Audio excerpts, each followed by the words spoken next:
Hello, dear ladies and gentlemen. Welcome to the webinar Risk-Based Monitoring from Idea to Implementation. Really glad to welcome everybody who joined us today in this not sunny day in Germany. We have very interesting topic today, and I will give a couple of informational points for everybody before we start. First of all, the webinar will be around 1 hour. We will reserve time for questions near to the end of this hour. Please feel free to summarize your questions in between and have them ready for this questionnaire session, and we will be glad to answer all follow-ups after the webinar. There is a possibility to request a certificate.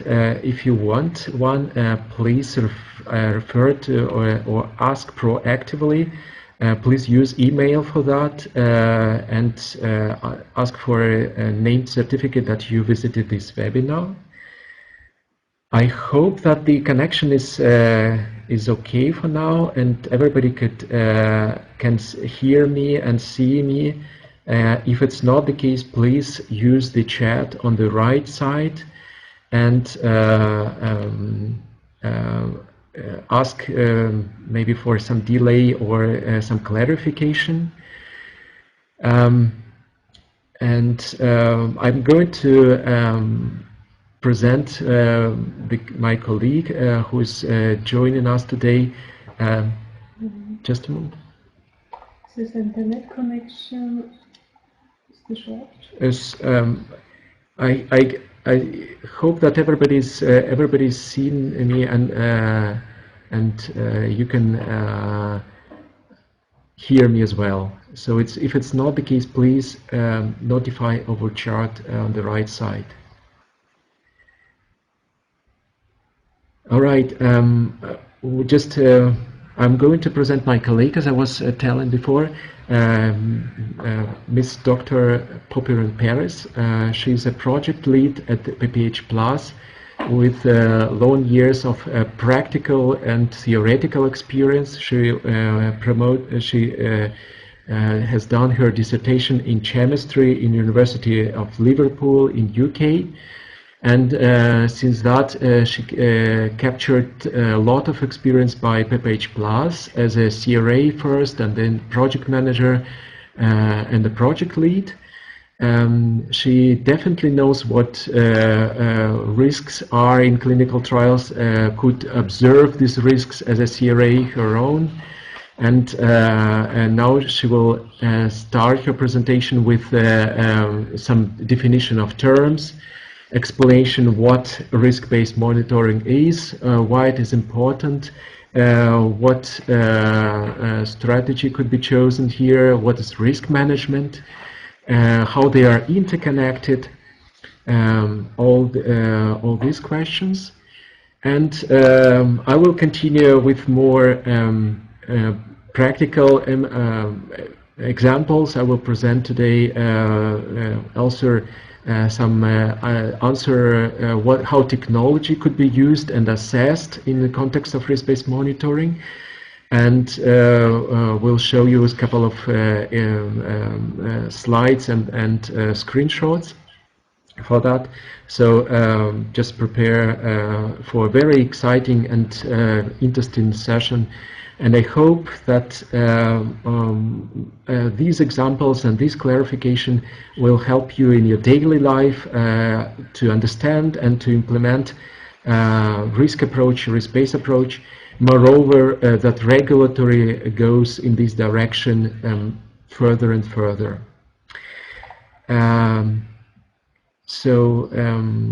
Let us continue with the slides, and the first part, as I was mentioning, will be presented by Dr. Popperin-Perez, and the second part I will take care about and we will be happy to answer the questions after that. And saying that, I'm glad to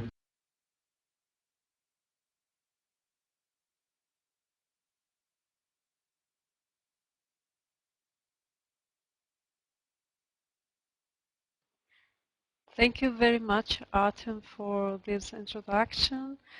I'm going to start talking about risk-based management. The first question is, why do we want to implement risk-based management in clinical trials now? Well, we want to achieve or improve effectiveness in timeline and financial controlling.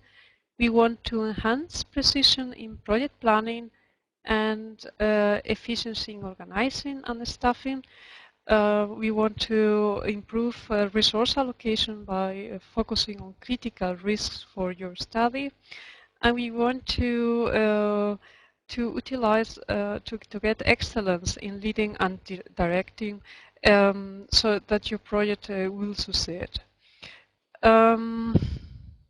As an introduction, I would like to show you the results of a survey conducted in 2013. Different managers of clinical trials were asked which are the most relevant management characteristics to achieve success. And they said that communication was the most important. 42% of managers in pharma and 48% of CROs answer directly communication is the most important characteristic. And if you check risk awareness, was reduced to 3% of the managers at pharma and 1% of managers of CROs. So the situation nowadays has changed drastically, especially now after the release of the draft addendum to the ICH GCP, which is still a draft version. The ICH working group clearly states the sponsor should develop a systematic, prioritized, risk-based approach to monitoring clinical trials. So they include a whole chapter regarding risk management and risk-based quality management to be more exact. And this is aligned with what was published already in 2013, the guidance from the EMA and FDA with regard to risk-based quality management and risk-based monitoring was already asking sponsors to focus on critical risks for human subjects and data quality, taking advantage of the innovations, and they even mentioned the sorry, something happened with the slides.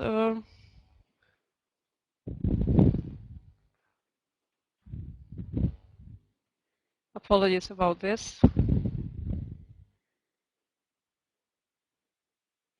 So I was saying that already the FDA mentioned that we could speak about modern clinical trials.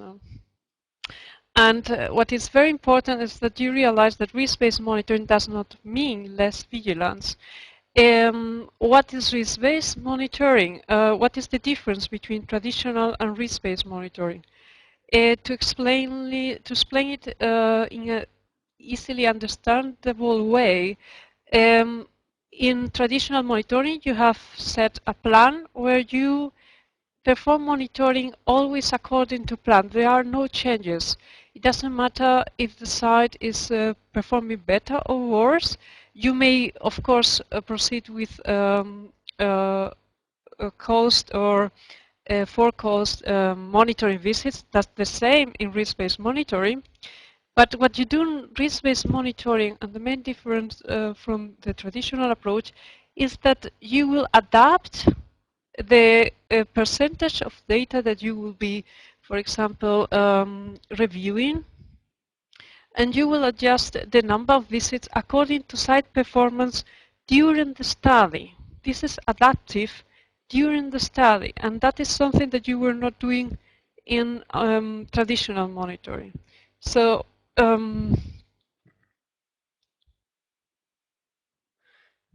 risk-based monitoring starts with quality planning. And this is a new concept that has been now included in the ICH GCP addendum 2. So that you start with, I want to highlight 3 aspects that are related with quality by design. First of all is management, secondly study oversight, and the third of it is technology. From the managerial perspective, risk-based monitoring starts with the preparation of an integrated quality and risk management plan or equivalent document. And the goal, as I said, is to achieve quality by design. This means that risk mitigation starts, for example, with the reduction of unnecessary complexity in the study protocol, or with the simplification of procedures to avoid unnecessary risks. Proficient management will be required not only in the execution phase, but especially this early planning phase. And you need to establish acceptance risk, acceptance limits, and the general risk-based monitoring strategy. And planning means as well, this is very important, continuous improvement of the risk-based approach during study execution. So in this planning phase, you will need to check the specific study risks. You need to identify them, assess them, and then create a management plan that will be adjusted to the particular risks of your clinical trial. Then from the monitoring or study oversight side, as per the draft version of the addendum to the ICH GCP guideline, it will be expected that you utilize this risk-based approach so that you adapt your monitoring strategy to real risks. And these risks will change over the study. So this is the novelty. You will change your approach during study execution. Not the approach, I'm sorry. What I meant is you will change your targets and monitoring depending on what is critical and what is not critical for your study. And that may be changing during the execution phase. So the monitoring plan must determine the appropriate mix of central and on-site monitoring activities to tackle the risks that you defined in the quality planning stage. And then the third aspect is technology. Risk-based monitoring relies in a high extent on centralized monitoring. And I want to differentiate between centralized monitoring and this statistical monitoring, where you need a minimum of data to be able to obtain a reliable analysis.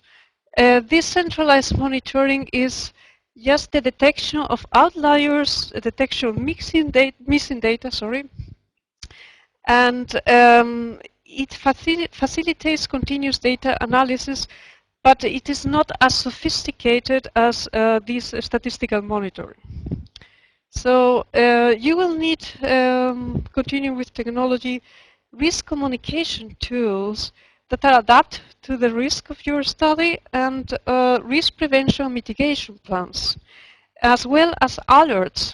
Again, it's related with communication to ensure that you get warnings about study threats timely, because the whole purpose is to get effective risk mitigation. So let's check the project life cycle. Just quickly again, I want to mention that the main point of most guidance that we have checked until now is to intensify planning in order to make sure that you know the critical processes and the critical data from the study start, and that you focus and target your monitoring strategies in order to keep these critical processes and critical data under control. In the setup or planning phase, you will need to establish, for example, you will need to start with the feasibility study to establish your recruitment goals. You need to adapt your study design. You need to select the CROs, vendors. You need to produce quality documents from the start. You need to train your project team. Make sure that the qualification is the best for your study and for the relevant functions. You will need to select sites. It is very interesting because site selection, if you have worked previously with sites, you may have already performance indicators based on recruitment rates, based on efficiency data, where the site's providing data too good or too bad data to be true, for example. So you may already be able to pre-select sites based on previous performance. And then, of course, you need to take in consideration the therapeutic area and the characteristics of the relevant investigational product. So in the execution phase, I would like to focus only on a couple of items that I've listed here. You will then check critical processes and critical data. You will focus your monitoring strategy only on those processes and data. And then you may need to intensify quality assurance. For example, you may need to utilize more audits or some control monitoring visits if you are reducing on-site monitoring in order to make sure that you are doing it right. And you will check progress by seeing if you are getting your objectives timely as you expected, if the quality is not neglected by implementation of this risk-based strategy.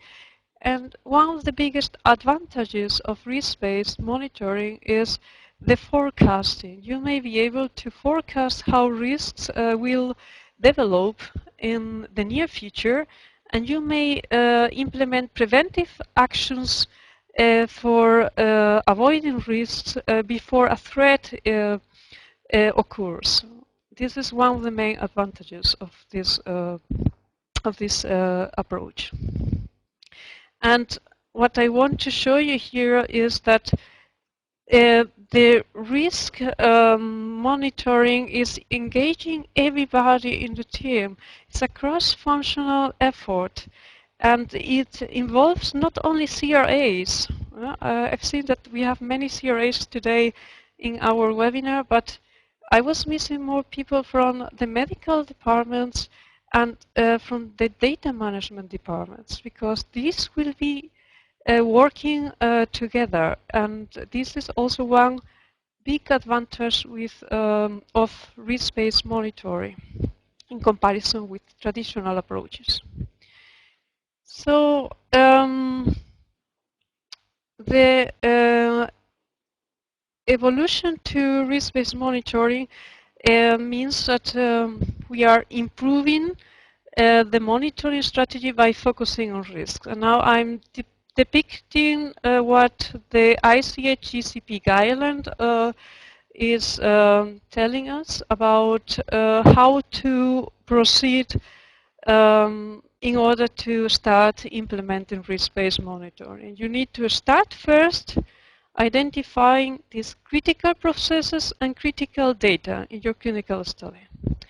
And you do this at two different levels. You should do it at system level, and you should do it at clinical trial level. So at system level, you will need to check your standard operational procedures. You need to check the computerized systems that you have available or that you will need.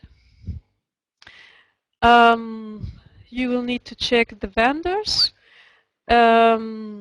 and what partners you need to start conducting your study. and other environmental factors that may affect your study. Then at clinical trial level, you will check the characteristics of your investigational product, the trial design, what data collection and retention procedures you will implement. I mean, this is more directly related with the therapeutic area. And once you have done this, you need to identify the risks that are related to these critical processes and critical data. And you will need to evaluate them to establish priorities. And for each risk, you need to think what is the best monitoring strategy. It might be that for a study you need to perform 100% on-site visits. It can be possible. So it is an adaptive process, and it depends on the risk of your study and on the risk that each data point and each process bring themselves to your project. So once you know the risks, the critical risks, you need to develop first a risk or integrated quality and risk management plan, and you need to consolidate it with a clinical monitoring plan. The clinical monitoring plan, of course, should be focused on human subject protection risks and data integrity risks. So what should you describe in this monitoring plan? You need to describe the responsibilities, and you need to describe methods and the rationale for use of each method. You need to describe the training requirements. You need to take in consideration, for example, any deviation from the standard of care.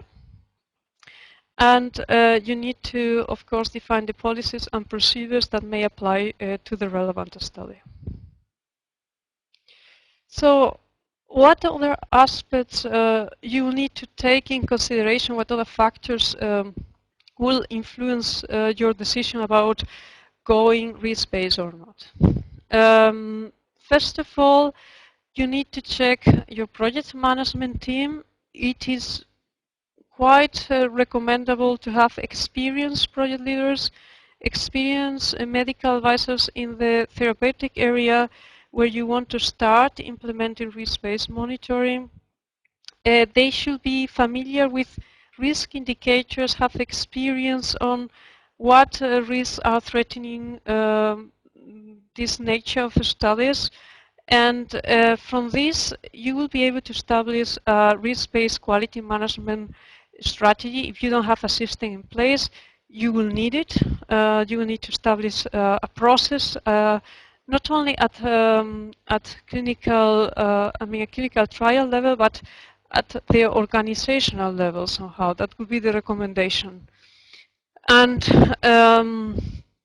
then you will need to utilize data from completed and current projects in order to establish a kind of continuous improvement strategy that will be supported by, again, expert input. So regarding the corporate philosophy, of course, you need to take in consideration your business model, your organizational structure, the processes that you have in place. Do you have a risk management system in place or not?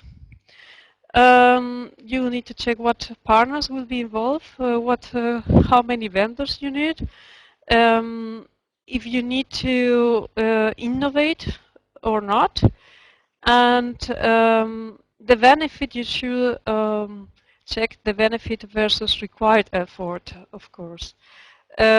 Just be careful here, because you need to know that risk-based monitoring might not show benefits in terms of cost efficiency, for example, in the first study, but it will do it after a few studies. For example, if you are running studies in the same indication for the same product, and you have already identified critical processes, critical risks, and then you run a second study where processes have not changed, and you are only trying to collect more data, then you will have already all this list of critical processes and data available for the next project, and you will have already identified risks for future projects, and then you will be able to really observe the efficiency of the risk-based approach.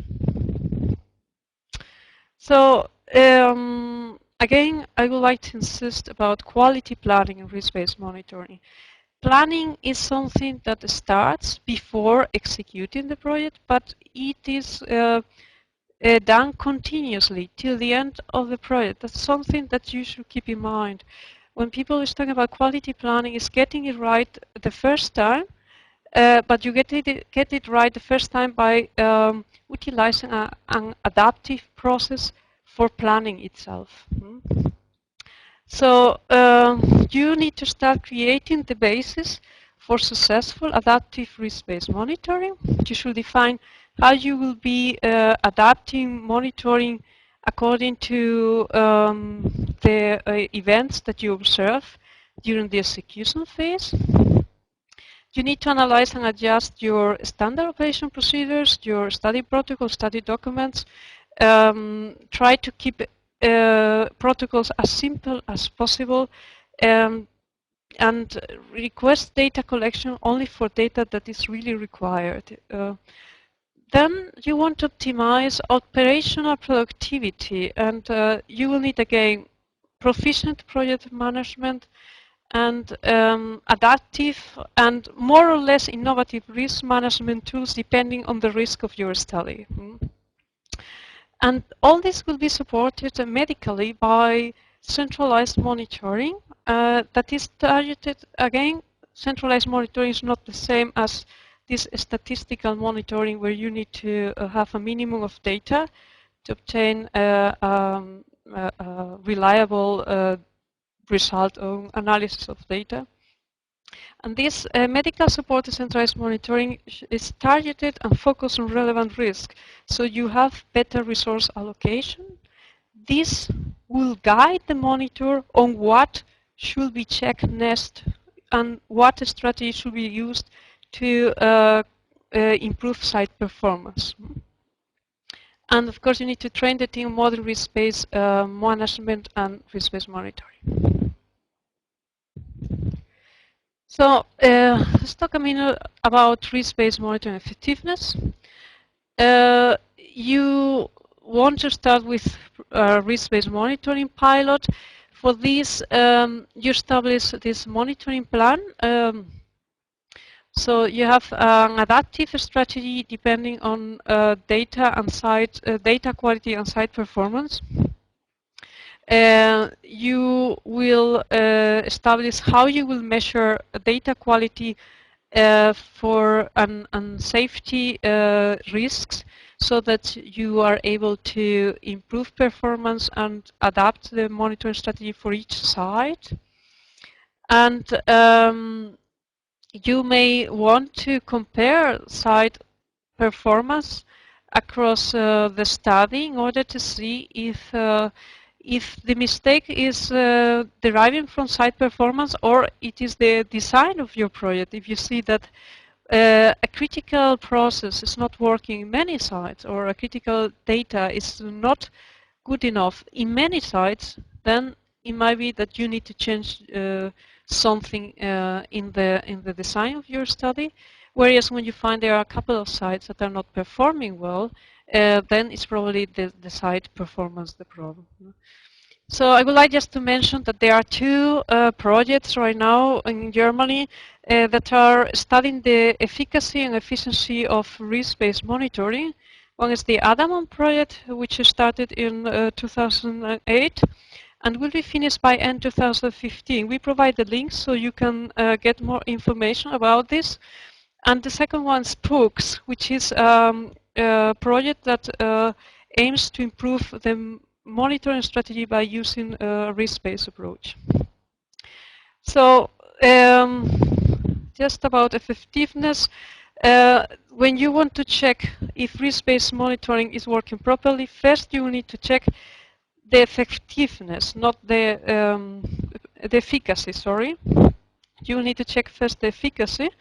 to make sure that patients are safe and the data quality is the one you expect. And afterwards, you will see how effective that is in terms of time and cost. And as I said, this effectiveness may not be observable till the second or third study.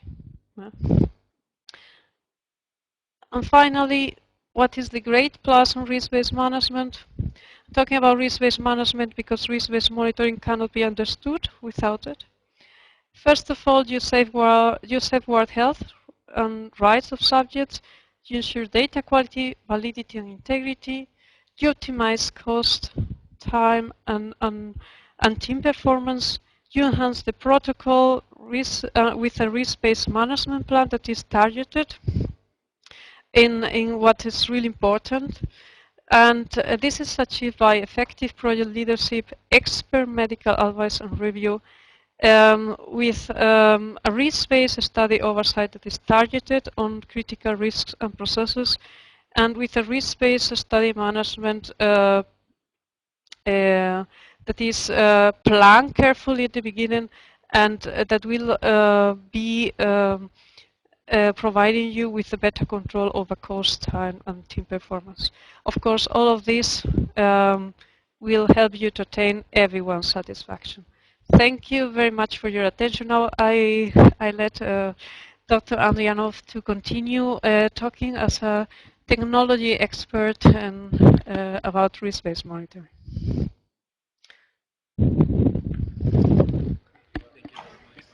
Thank you very much, Maria. I really liked your presentation, which determines the difference between remote, statistical, risk-based, centralized. So all these terms which are appearing now, and there is lots of confusion connected with that. I really also liked your you're pointing out that team is very essential, that sitting on one table and defining, discussing the risk, what may happen, what may go wrong in the context of patient safety, in the context of data integrity, data quality, is very essential to start early this before trial goes into active phase, make it follow up regularly, review the risks, and define single point of responsibilities for each of the risk areas, how to monitor them, and how to react accordingly. We are moving further. Now we will start second part, which goes more in direction of technology. I will recap slightly from what Maria was mentioning, with a bit more visualized support, which will help you to remember this and will help you also to assess the importance. Again, these are the quotes from the upcoming GCP addendum, which will come into force presumably in 2016, and which takes care about risk-based monitoring, which speaks about centralized monitoring, and mentions that the emerging advances in technology may facilitate the remote monitoring of source data when appropriate. That mention that goes into trend that today pharma can solve certain complexity problems with technological support. Maria was presenting wonderfully what RBM comparing to traditional monitoring differs and how they differ. Just this slide recaps this again. So reduced monitoring happens with the size which have very good risk profile. So, and then intensifies when the risk profile is not appropriate, not as expected. when we speak about risks, it's just very important to understand that there are certain layers, and there is a difference in dynamics of them. When we start speaking about major risks, such as complexity of a trial, such as toxicity of a drug, such as some certain major safety concerns, we speak more about study level risks. So they don't change too much, but they are of the major importance for the trial, and they can have the major influence. If we move further, then we see that there are some site-level risks may appear, may disappear. So they have already some certain dynamic nature. So we are moving a bit higher on this scale as well. And there are some operational risks like missing information, inconsistency inside the data, even fraudulent behavior. It could be something which appears, disappears, which can escalate, de-escalate. So these are more dynamic risks. So that's important to remember that these layers exist, and that you start with actually going from bottom to top in controlling, in building up the controlling mechanisms. What mechanisms exist today in order to control and assess these kind of risks? Well-known group, it's called Transcelerate, which unites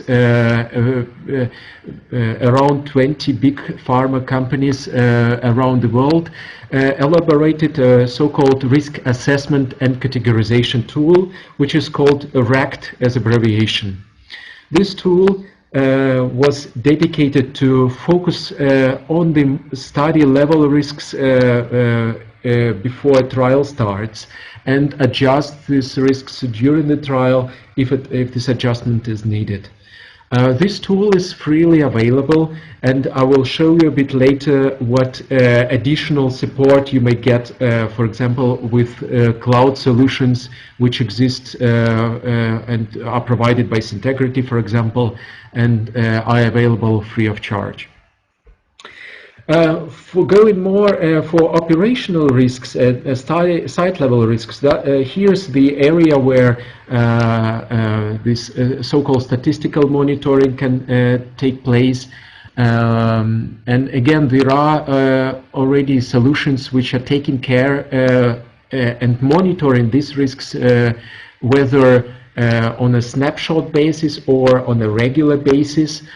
And these companies are also well known. They exist on the market, so they are establishing step by step. And just I can here mention slightly as that Cyntegrity offers also a solution in this area as well.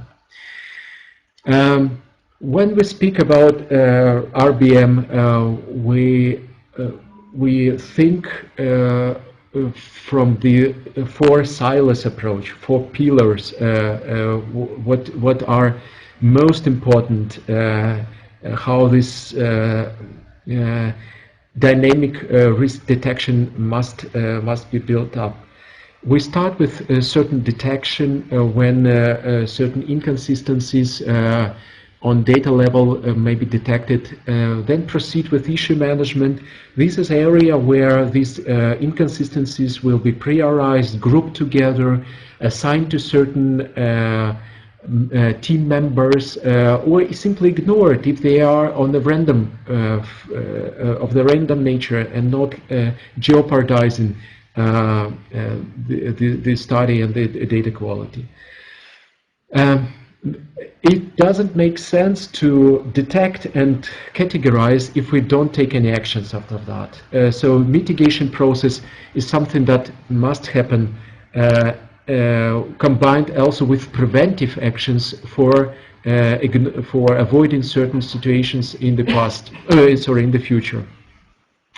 And as a logical continuation of the first three pillars, Knowledge management is that also what today becomes available, introducing technological solutions, where we speak about sharing of the mitigation plans, preventive plans, key risk indicators among teams, or taking this experience from one trial to the next trial.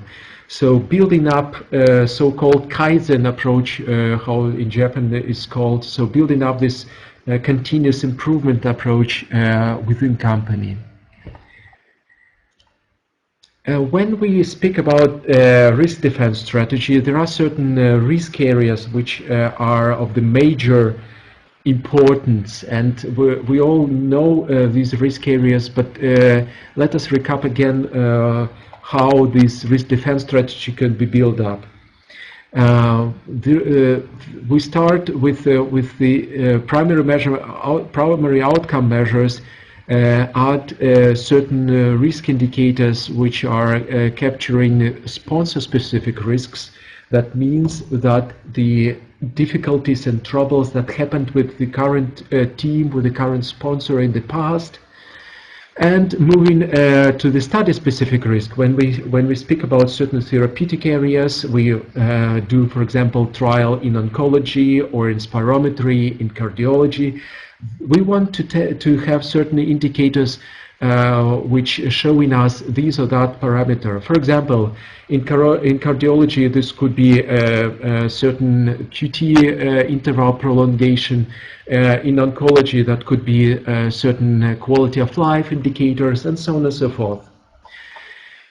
Safety as a major and very important area. We must guarantee patient safety, patient rights, that everything is correctly, inclusion criteria are met, that informed consent all is signed correctly before certain visits, that the adverse events are correctly reported, and here a lot of discrepancies happens today. Underreporting of adverse events, reporting of symptoms instead of diagnosis, all these misunderstandings, discrepancies can influence patient safety as well.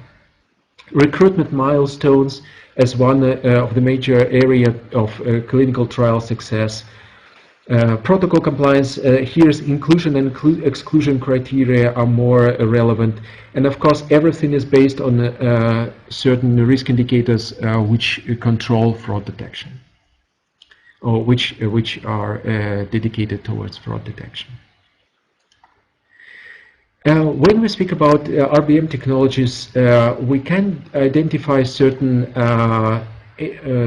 parameters which are important to take into consideration before taking a decision what technology is suitable.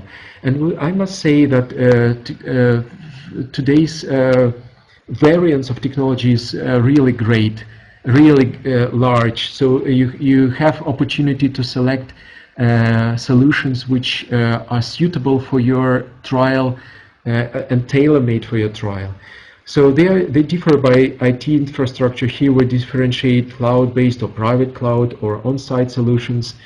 What data sourcing they incorporate? Is it like EDC-driven, CTMS-driven, or if a technology includes many data sources, many recording systems? What assessment of frequency assessment is happening? Is it a continuous or a snapshot analysis? If you have the opportunity to see the dynamics of the risks, direction of the risks, and so on and so forth. Risk areas, that's what we mentioned in our slide with risk defense strategy, but it goes also beyond of that. Vendor oversight, resource availability. These risk areas are also interesting to or important to monitor in order to manage trials successfully.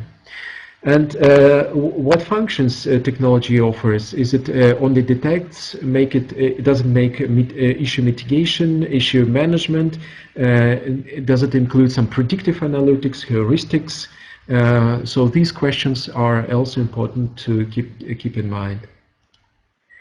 There are some essential technology features which we do advise to take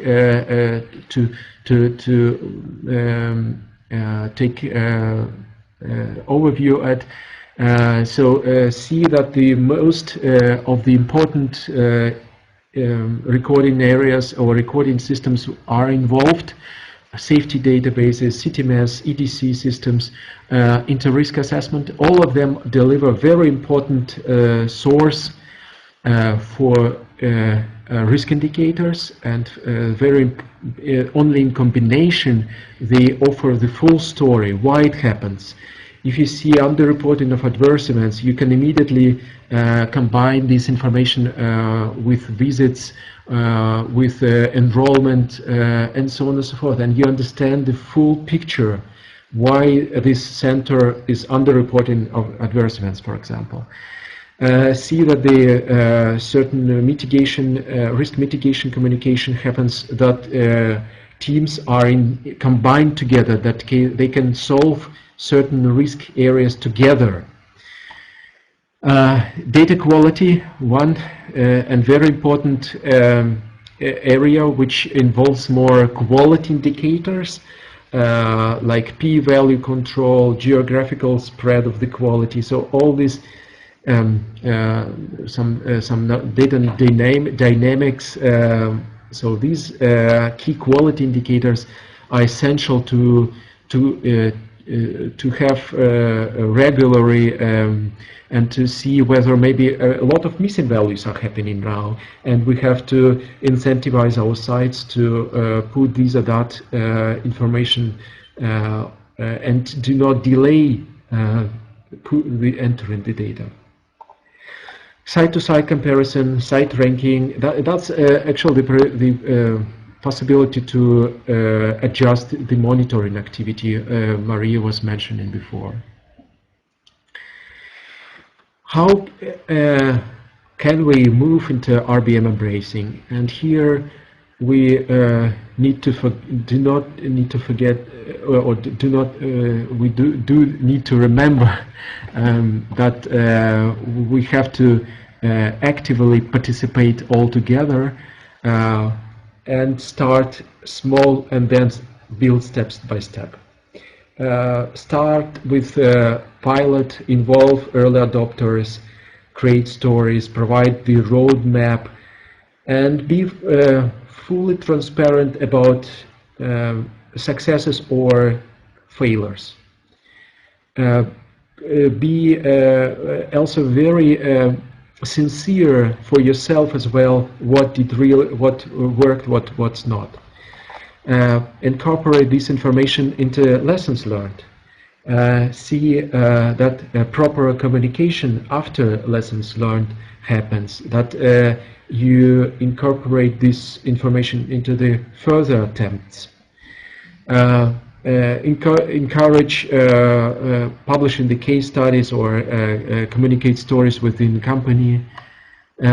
So that's all brings you assurance that your team is capable, that your team is heard, that there is enough time to embrace and understand the procedures, and change certain mindsets which were integrated through the time of traditional monitoring.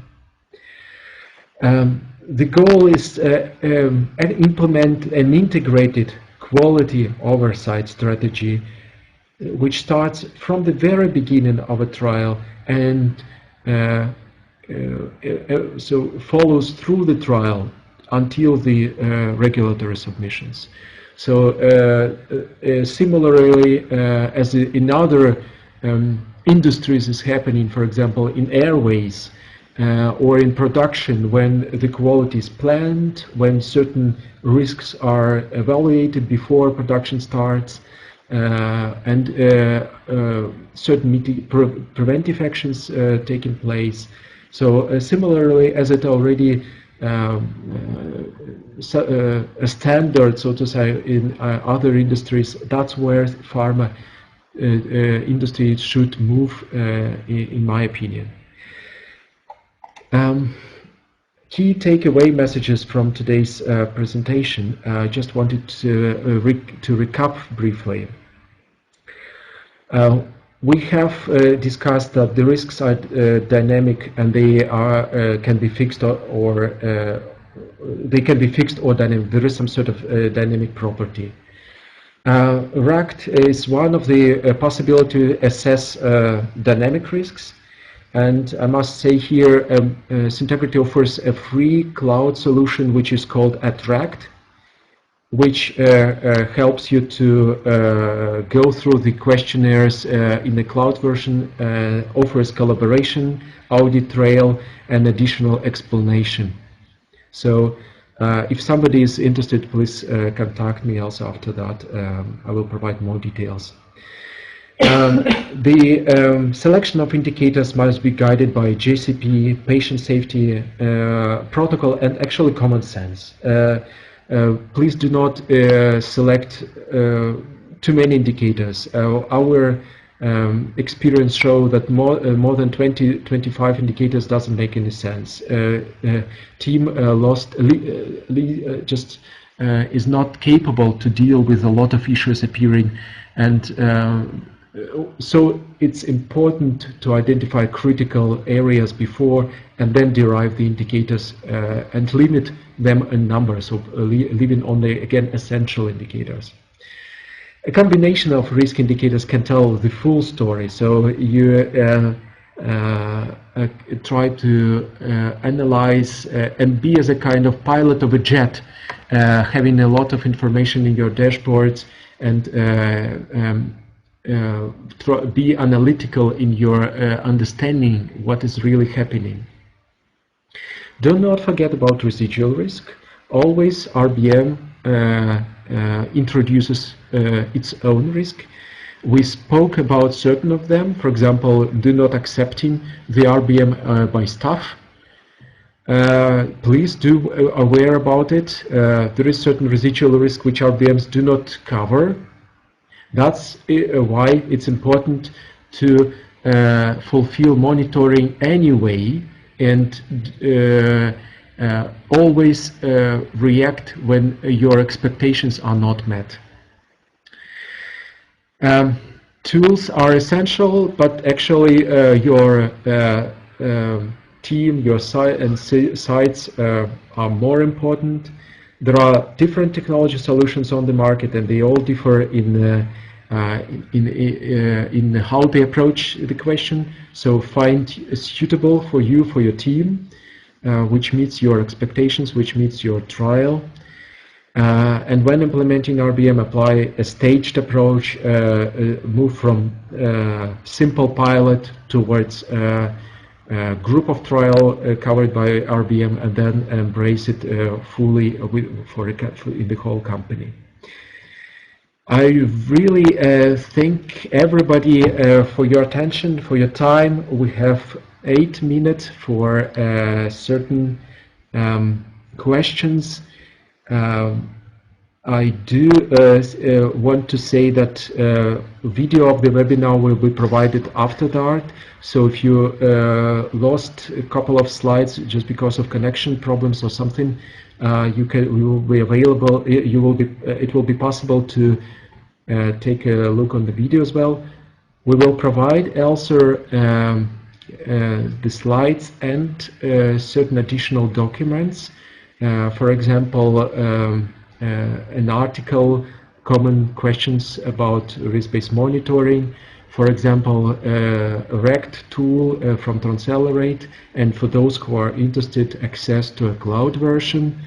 And we are happy to answer any question also after that about RBM, centralized monitoring technology, and so on and so forth. Yes. So please do not hesitate to ask us any questions now. You need to use the chat tool on the right side of the screen in order to send your questions to us. In the meanwhile, I have one question to Maria. How do you think, Maria, in terms of the embracing the RBM, what is the most important thing people should start with? What would you advise as a document or maybe as a framework to start analyzing this topic?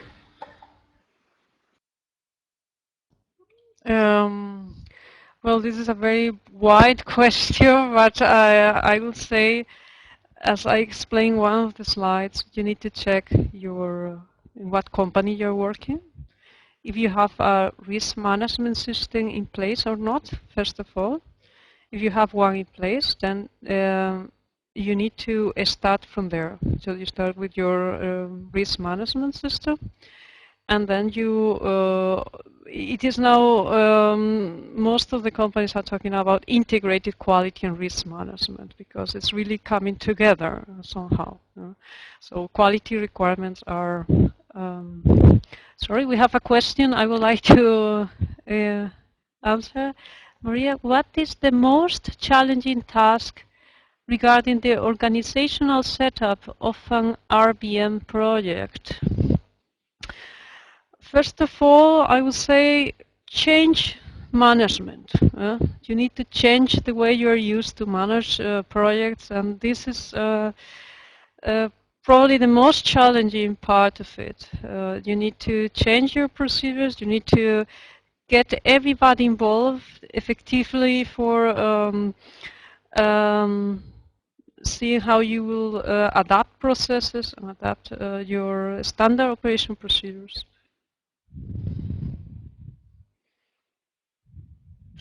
I can add here simply that dealing with resistance in the beginning phase is something what is very important to take aware about. So as accepting this resistance, involving the team members, helping them to understand and educate team members, also connecting them together, these proactively connecting. That's, from my experience, pretty complicated, and it sounds easily as it is to fulfill this. Yeah, you need to define responsibilities, you need to define who is doing what, who is planning what, who is involved in what. You need to adapt processes, and I think that's the most challenging part, to change the habits inside the company. I think this is the most difficult part, to get people understanding where to start with. We need to sit down and check what process need to be changed first, and how do we assign responsibilities, roles and responsibilities for the change itself, not just for the implementation of risk-based, but for getting the change done. I want also to add that if you need certain SOPs or whatever, and they should be aligned already with RBM and risk management, that probably the right contact person is Maria and PPH Plus. They have a number of SOPs elaborated also with their customers, partners, which could be adjusted and adapted for each of the company. So any further question, any comments? I just want to recap everybody who is interested in the named certificate, please reconnect to us with over email. Please request it. You will get the video of the presentation. You will get documents which we consider are very useful in the starting phase, in the beginning phase, and we will be happy for any feedback after the